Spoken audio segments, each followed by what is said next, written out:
What's up, peeps? Walking out here to see how many I could take off these trees here. I'm talking about limbs. It's that time of year. Check it out. I'm gonna come through here and everything that's at my head height right here up to where I could reach. All of these, they're coming off. I'm gonna start a bunch more of them.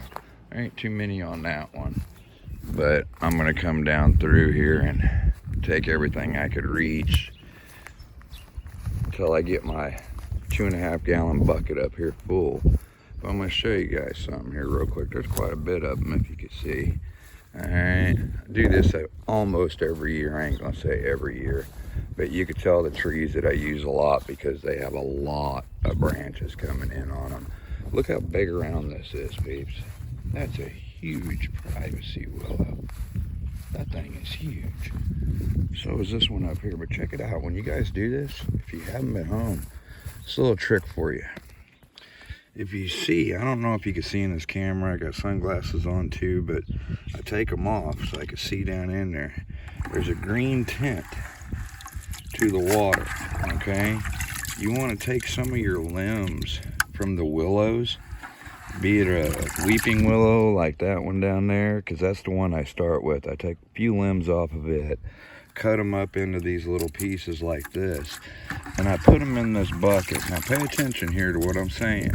If you see how the water's turning green in there, it's from me squeezing the juices out of this. The reason why I do it, one, I use tap water from my house, and most tap water has some type of cleaning something in it, you know, because it kind of smells chlorine sometimes, kind of smells bleachy sometimes.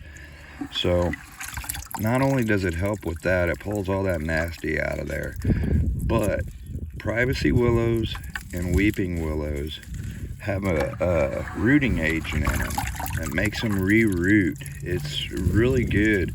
People, whenever you're starting your tomatoes, we'll say, all your veggies where you graft them, cut them, and you're putting them in dirt, and you use that rooting stuff that you buy from the stores, this is better, okay?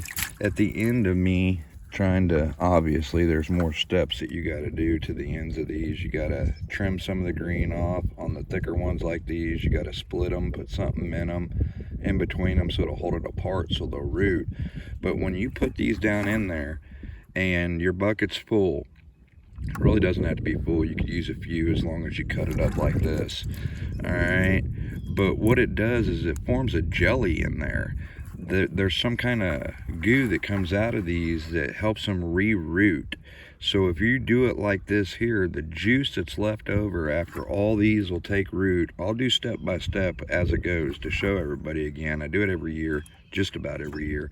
But it leaves a gooey stuff in here. It's kind of smelly, but anything you dip into it to try and put in the dirt to root, as long as you're trying it like on small ones like these, you're good. Anything around this thickness, as long as you're cutting the green off of it, the bark off of it, this stuff right here, this, what comes out of this will re-root anything for you just about.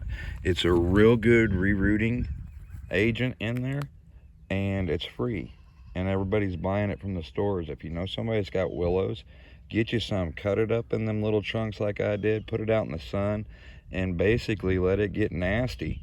As soon as it gets nasty and you see the gooey stuff I'm talking about, you take it off of there. That's what you want.